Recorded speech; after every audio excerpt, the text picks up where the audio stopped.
Hello everybody, this is Jeff, the Hawaiian Brocanic.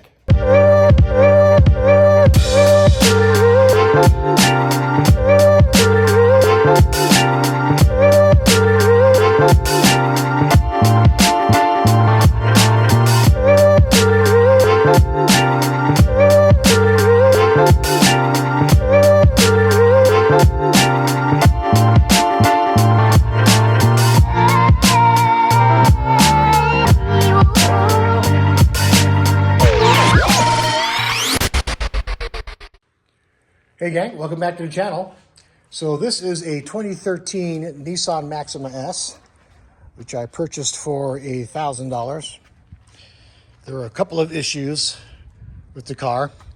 It had a major coolant leak, a rough idle, and the AC was pretty much dead. Now it's in pretty good condition considering the year. It's got dents and dings here, just minor, and a few scratches here or there. But the interior is pretty immaculate. This car was garage kept, and the interior is pretty much immaculate. There's not one tear in any of the upholstery. I mean, the liner is like totally clean. It's got a sunroof on it that works totally fine. You know, the power windows work great. It's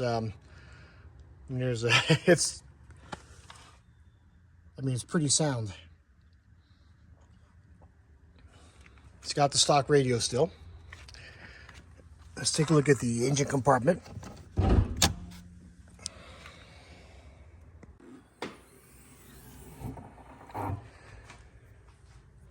So I've cleaned up the engine compartment, but it was actually pretty clean, but I did a little bit of detailing, to the parts and everything. I did a one-over.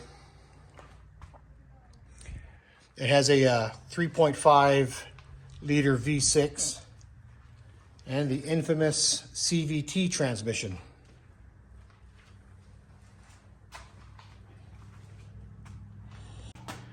So the first order of business was to figure out where that coolant leak was coming from and address why the AC wasn't working.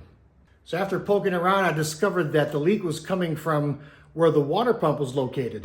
All right, so the leak is coming from right here. It's between the AC compressor and the engine block here, right up here. And directly above the AC compressor is the water pump. So to be able to access the water pump, we're gonna need to remove motor mount, these brackets here, power steering reservoir, coolant reservoir, another engine mount. But we've got to be able to get down there more towards the bottom where the compressor is located at to be able to access the bolts to remove the water pump. There's a weep hole where coolant leaks out if the gasket or the O-ring, has been compromised, if it's worn out. So that's like an indicator right there that the water pump has failed or is failing. So I went ahead and replaced the water pump, and that was no easy task. After removing all the mounts and getting the reservoirs out of the way, my concern was having the timing chain get loose and come out of timing. So I had to use mechanics wire to keep the timing chain from falling, and then try to remove the water pump without removing the timing cover. So that was fun, but I got it done. After inspecting the water pump, you can see here that the water pump was in pretty bad shape and the O-rings were starting to fail. Then after that, I went ahead and addressed the AC problem and as to why it didn't blow cold. And what I discovered was there were multiple leaks coming from the service port on the low side. The compressor wasn't working properly. The clutch didn't engage. And the expansion valve was also leaking. So I went ahead and replaced all of that. New compressor, new high side, low side lines, new expansion valve.